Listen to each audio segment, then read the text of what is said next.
Hai teman-teman semuanya, ketemu lagi di podcast Bicara B1 Ciptakan Aksi Raih Aspirasi.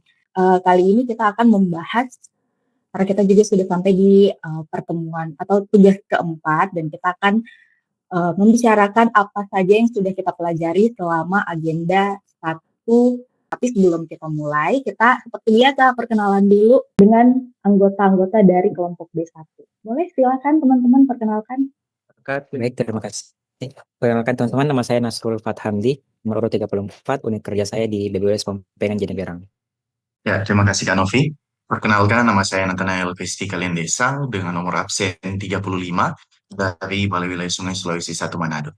Perkenalkan, nama saya Nidia Anastasia Nirwan, nomor urut 36 dari BP-BPK Sulawesi Selatan. Saya Nindi Prastiwi dari BPBPK Gorontalo, nomor absen 37. Kenalkan, nama saya Nur Anissa Irianto, nomor urut 39 dari BPBPK Sulawesi Barat. Saya Nurmim Asalama, nomor urut 40 dari BPBPK Sulawesi Tenggara.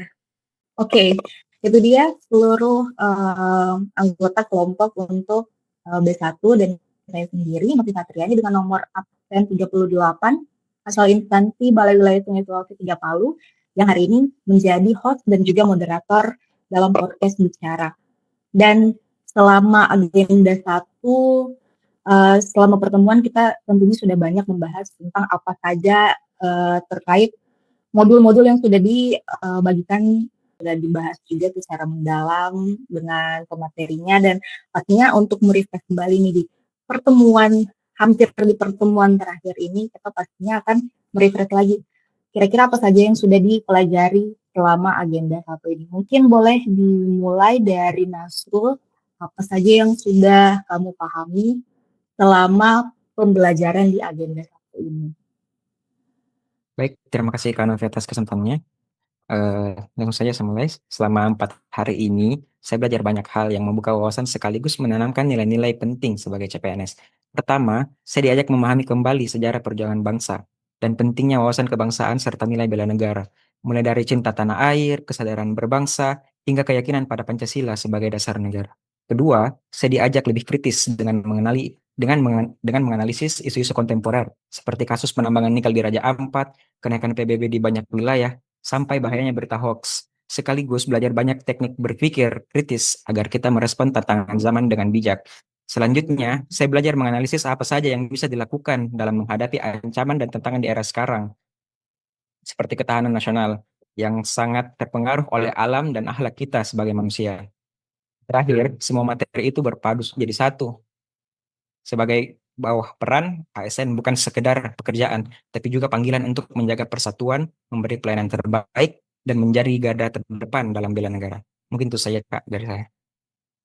Oke, memang yang di awal ini lebih banyak ke materi-materi dasar seperti yang tadi sudah dibilang, histori atau sejarah, dan juga nilai-nilai bela negara, lebih ditekankan ke dasar-dasarnya, dan juga menekankan untuk kita lebih berpikir kritis. Dan boleh dilanjutkan mungkin untuk Nathanael, apa saja yang Baik sudah Kak Novi. dipahami? Iya, terima kasih Kak Novi atas kesempatannya. Mungkin sedikit meringkas dan juga melengkapi dari Kak Nasrul tadi. Untuk agenda yang pertama ini, saya telah merekap beberapa poin-poin yang penting secara umum. Yang pertama tentunya membicarakan mengenai wawasan kebangsaan, di mana pada saat pembelajaran mengenai wawasan kebangsaan, saya juga belajar mengenai sejarah singkat pergerakan kebangsaan yang ada di Indonesia, serta beberapa organisasi pergerakan nasional yang pernah terbentuk di Indonesia. Selain itu, Ibu Vera juga selaku pengajar mengenalkan kepada kita mengenai 4 konsensus dasar berbangsa dan bernegara yang harus tentunya kita ingat sebagai ASN, yaitu Pancasila, Undang-Undang Dasar tahun 1945, Bhinneka Tunggal Ika, dan juga NKRI. Dan kami juga mempelajari mengenai nilai-nilai kebangsaan yang tentunya harus dimiliki oleh kita seorang ASN. Nah, selanjutnya kami belajar mengenai indikator nilai-nilai bela negara, yakni cinta tanah air, sadar berbangsa dan bernegara, setia pada Pancasila sebagai ideologi, rela berkorban untuk bangsa dan negara, serta kemampuan awal bela negara. Kemudian kami mempelajari mengenai sistem administrasi NKRI, yakni manajemen pemerintahan negara dan struktur kelembagaan negara yang berlandaskan pada Pancasila dan UUD 1945. Dan melalui pengetahuan akan wawasan kebangsaan, bela negara, dan juga sankri, tentunya kita sebagai ASN diharapkan menjadi ASN yang profesional dalam mencapai visi dan tujuan negara. Selanjutnya, saya juga mempelajari mengenai algoritma kebangsaan, di mana hal ini menekankan pada strategi pemaparan nilai-nilai kebangsaan dan menggunakan kemajuan teknologi yang ada saat ini. Tentunya dengan harapan yang besar ketika kita meningkatkan algoritma kebangsaan, maka nilai-nilai kebangsaan serta nasionalisme akan meningkat seiring dengan meningkatnya paparan terhadap nilai-nilai kebangsaan ini. Dan juga hal yang terakhir, mungkin saya mempelajari mengenai isu-isu kontemporer. Bagaimana cara kita sebagai ASN menarik isu-isu yang ada di sekitar kita, serta menganalisis isu tersebut. Dan dengan pembelajaran ini tentunya kami sebagai CPNS mampu untuk lebih jeli melihat isu yang ada di sekitar kita, serta menapis isu tersebut dan merumuskan solusi apa yang terbaik bagi isu tersebut. Mungkin itu sekian dari saya. Terima kasih. Oke, berarti memang setelah mempelajari dasar-dasarnya, kita harus menyelaraskan dengan isu-isu terkini. Jadi kita dituntut untuk lebih peka juga terhadap isu-isu yang sedang berkembang atau sedang terjadi di Indonesia. Seperti itu ya. Oke, kita lanjut ke Nidia untuk memaparkan apa saja yang sudah dipahami selama agenda 1. Baik, terima kasih Kak Novi. Jadi selama 4 hari ini saya yang saya dapatkan dari selama latar agenda 1 itu yang pertama wawasan kebangsaan dan bela negara, yang kedua isu kontemporer, yang ketiga algoritma kebangsaan, dan yang keempat teknik penapisan isu. Nah, yang pertama wawasan kebangsaan dan bela negara seperti yang Kak Nathanael tadi bilang, kita diajarkan 4 konsensus dasar bela negara, 5 dasar bela negara. Nah, ini yang ingin saya tambahkan itu yang sistem administrasi NKRI atau biasa kita sebut Sankri. Jadi dalam Sankri ini pemerintah kita menjalankan pemerintahan berlandaskan Pancasila dan Undang-Undang Dasar 1945, di mana penyelenggaraan negara ini dijalankan oleh lembaga eksekutif, legislatif, yudikatif, serta ASN sebagai pelaksana kebijakan publik. Nah, yang kedua isu kontemporer. Nah, di isu kontemporer ini kita dijelaskan terkait jenis-jenis isu yang berpotensi muncul di Indonesia. Salah satu isu yang sering terjadi di Indonesia itu mungkin saya akan mengangkat bencana alam. Nah, bencana alam ini sejak 2018 sampai sekarang itu telah banyak terjadi. Mungkin yang paling terakhir seperti yang kita tahu pekan lalu di Bekasi itu terjadi gempa bumi dengan kekuatan 4,9 skala Richter. Nah, dari banyaknya bencana ini tentu saja menimbulkan kerugian, kehilangan korban jiwa, dan trauma yang mendalam bagi korban yang terdampak. Oleh karena itu, dibutuhkan kesiapsiagaan bela negara. Mungkin kesiapsiagaan bela negara yang paling sederhana dimulai dari kita seperti rajin berolahraga, menjaga kesehatan jiwa dan raga. Kemudian yang ketiga, algoritma kebangsaan. Nah, di sini peran ASN sebagai eksekutor nilai kebangsaan. Kita dapat menyebarkan konten positif tentang Indonesia dan mengajak masyarakat untuk berpartisipasi aktif dalam menjaga keutuhan NKRI. Kemudian yang keempat, teknik penapisan isu. Di sini kita diajarkan bagaimana cara mengidentifikasi isu dengan membangun kepekaan terhadap lingkungan dan mengkaji gap atau kesenjangan antara realita dengan kondisi idealnya seperti apa. Nah, teknik ini tidak hanya dimanfaatkan pada saat kita aktualisasi nanti, bisa saja kita manfaatkan di permasalahan yang lebih besar. Seperti itu, Kak Novi. Oke, ini lebih menjurus lagi, lebih spesifik lagi dengan semua pembelajaran di selama agenda 1. Hilirnya itu akan mempermudah kita untuk proses atau penyusunan rancangan aktualisasi, dan tentunya tidak hanya itu, nanti pada proses kita bekerja nantinya juga itu akan lebih berguna juga nantinya, ya kan? Selanjutnya kita akan mendengarkan dari Nindi apa saja yang sudah dipahami selama agenda 1 ini. Ya, terima kasih Novi untuk kesempatannya.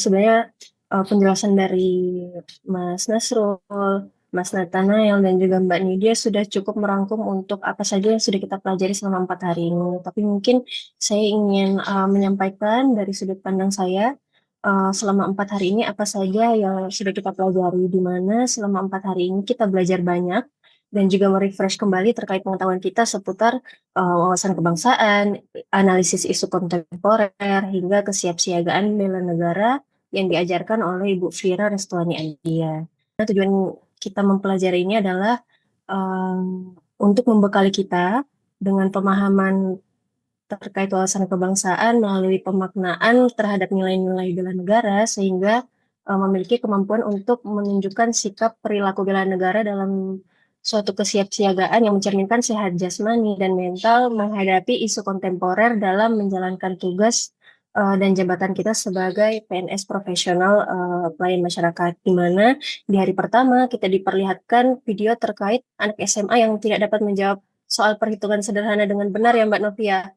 Wah, ini tentu miring sekali Mbak Novi, mengingat perhitungan dasar yang sepatutnya dipahami bahkan oleh sekelas anak SD, tapi oleh anak SMA pertanyaan seperti itu tidak bisa dijawab dengan benar.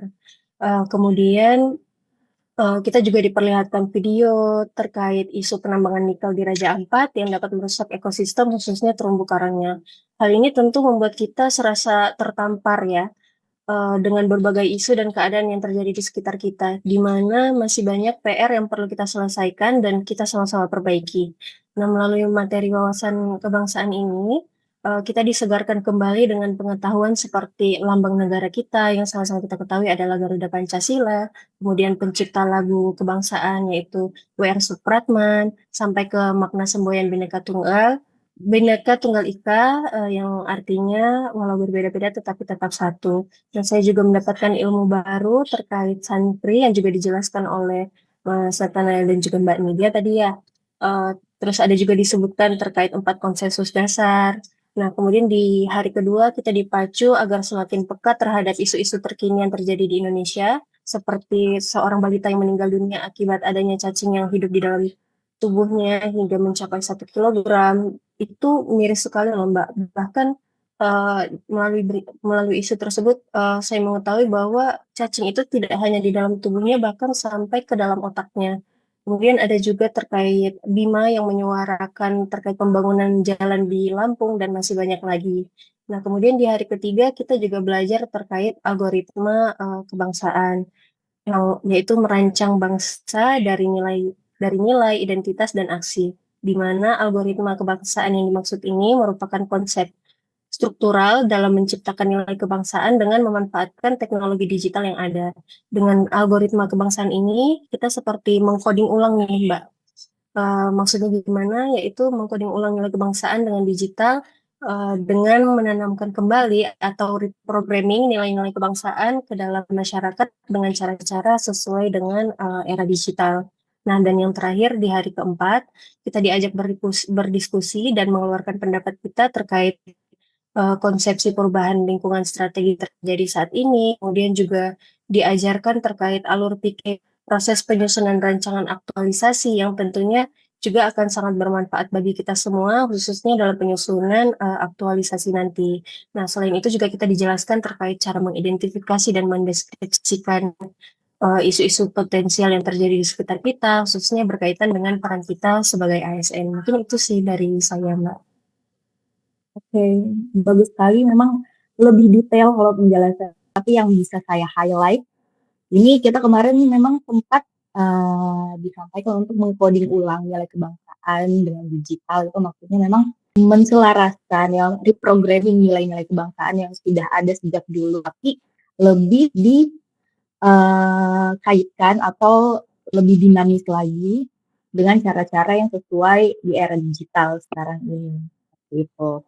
Oke, kita lanjut ke Mbak Nur Anissa untuk memaparkan juga ide-ide yang sudah sempat dipelajari selama proses pembelajaran agenda 1.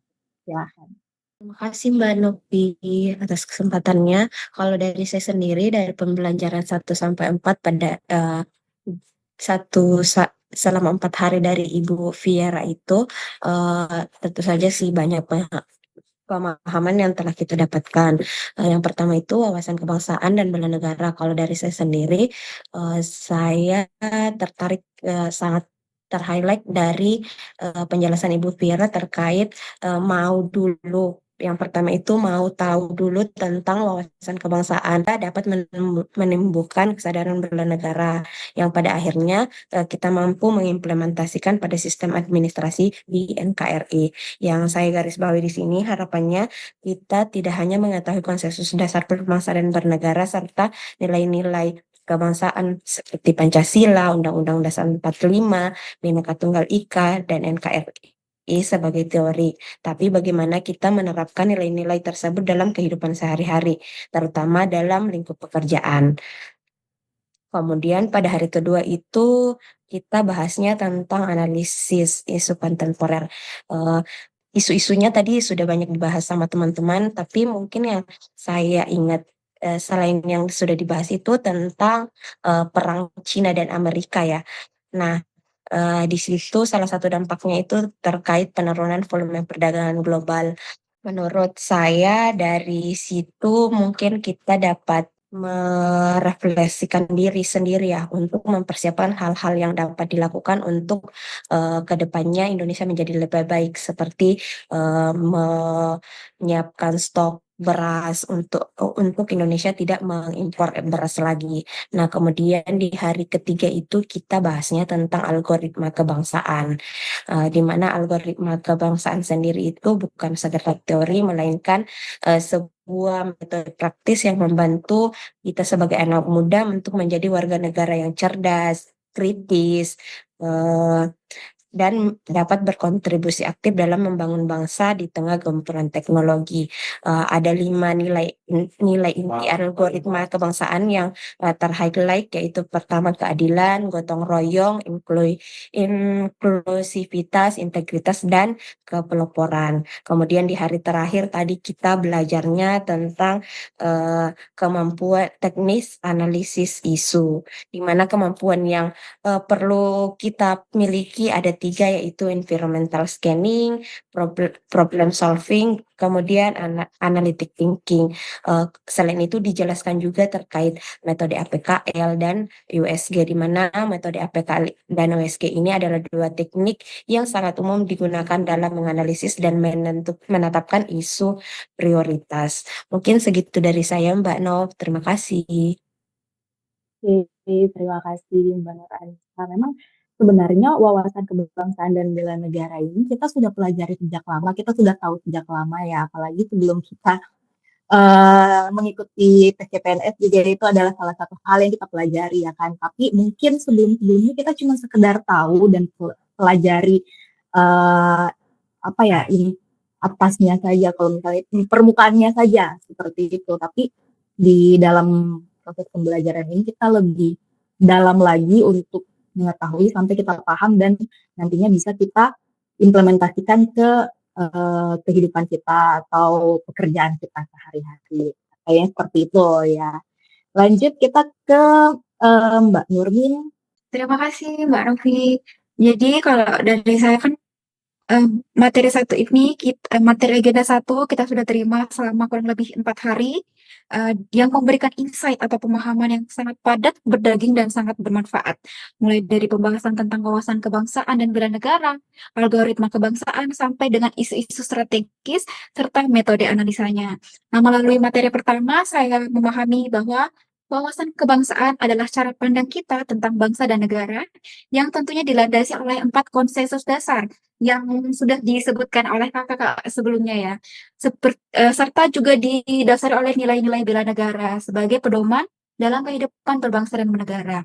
Nah, bagi saya, wawasan kebangsaan ini menjadi kompas moral atau penunjuk arah ya untuk kita dalam bersikap dan menjalani tugas kita sehari-hari. Penting bagi kita untuk tahu dan paham serta mengamalkan nilai-nilainya. Kemudian hari berikutnya kita membahas tentang isu-isu strategis kontemporer yang saya rasa ini cukup berkaitan dengan materi terakhir, yaitu bagaimana metode analisanya. Nah, kita sama-sama membedah isu yang sedang marak terjadi di Indonesia, yang keberadaannya cukup membuat kita berpikir keras bagaimana cara kita sebagai penerus estafet pemerintahan untuk memperbaiki bangsa yang kurang baik-baik saja saat ini. Selanjutnya pembahasan kemudian mengerucut, yang pembahasan pada hari itu mengerucut tentang isu-isu yang terjadi di lingkungan kerja kita, di mana kita sebagai bagian dari sistem, kita harus bisa menganalisa masalah, mendeskripsikannya sampai dengan mencari solusi tentang isu tersebut. Selain itu juga kita juga sempat membahas tentang algoritma kebangsaan ya pada hari ketiga.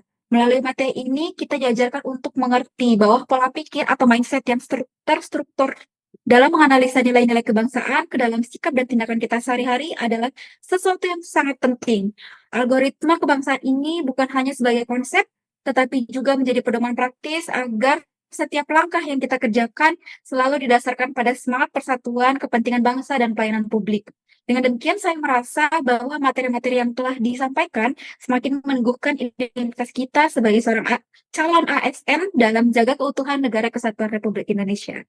Baik, terima kasih Mbak Nurmim. Memang lebih detail lagi kalau Mbak Nurmim saya lihat ya, karena dari hari pertama sampai hari terakhir memang semuanya mengerucut dari kita memahami nilai-nilainya sampai akhirnya kita bisa mengetahui teknik analisis isu, karena tadi juga kita karena sebelumnya juga kita pernah disuruh untuk mencari isu yang sedang beredar di masyarakat saat ini ya kan, tapi selain mencari isunya kita juga dituntut untuk bisa menganalisis dan mencari solusi dari itu tersebut. Nah, boleh saya memaparkan juga apa yang sudah saya terima selama proses pembelajaran agenda 1 ini, kurang lebih sebenarnya sama dengan teman-teman, karena kita mengikuti kelas yang sama tentunya. Dan poin-poin pemahaman yang bisa saya tangkap adalah di awal pertemuan kita memang ditekankan untuk bisa pematerinya pernah sempat bilang jika ingin mencintai sesuatu kita harus mengetahui hal-hal dasarnya dulu. Begitu juga kepada negara kita. Jadi kita sebelum mencintai negara kita harus mengetahui dan memahami nilai-nilai dasar dalam bernegara. Makanya dijelaskan ada 4 konsensus dasar dalam berbangsa dan bernegara. Itu ada Pancasila sebagai dasar negara dan ideologi bangsa, terus juga ada UUD 1945 sebagai konstitusi negara, dan juga kita punya Negara Kesatuan Republik Indonesia atau NKRI, dan tentunya kita punya semboyan pemersatu bangsa yaitu Bhinneka Tunggal Ika. Jadi 4 konsensus dasar ini harus dijaga agar tidak terjadi pecah belah dalam bernegara. Dan selain itu juga ditekankan sebagai PNS itu harus memiliki kepedulian dan memberikan kontribusi dengan inovasi-inovasi yang sesuai dalam menghadapi isu-isu yang berpotensi menimbulkan AGHT atau ancaman, gangguan, hambatan, dan tantangan dalam bernegara. Kami juga sempat ditugaskan membuat podcast kemarin ya, di episode 1 itu kalau kita mengangkat isu tentang di era digital, khususnya tentang judi online yang memang juga berpotensi sebagai ancaman bagi negara jika tidak diatasi secara serius. Dan ada beberapa realitas kebangsaan juga yang sempat dipaparkan pada materi di agenda ini seperti apatisme generasi muda, krisis identitas kebangsaan di era digital, dan juga tantangan multikultural dan globalisasi. Dan sebenarnya memang secara general, secara umum selama agenda 1 ini kita dituntut untuk lebih peka dalam melihat isu-isu yang berkembang di masyarakat, dan hal ini nantinya bisa kita terapkan saat menentukan isu yang akan diangkat saat aktualisasi latsar di instansi masing-masing seperti itu. Terima kasih untuk pemaparan poin-poin yang sudah didapatkan selama agenda 1. Tentunya yang mungkin beberapa dari kita juga ada yang sempat miss kayak oh iya ada materi tentang itu ya. 7 kepala setelah merangkum semua materi ini kita jadi lebih refresh, lebih ingat lagi oh ya kemarin kita sempat mengikuti banyak materi ternyata di agenda 1. Jadi terima kasih teman-teman atas resume singkatnya untuk Terima materi kasih juga Kak agenda Novi. 1. Terima kasih Kak Novi. Terima kasih Kak Terima Novi. kasih juga. Say bye dulu untuk teman-teman yang sudah menonton. Terima kasih sudah menonton bicara dari B1. Bye. Kita akan aksi raya aspirasi. Bye-bye. Dadah. Bye.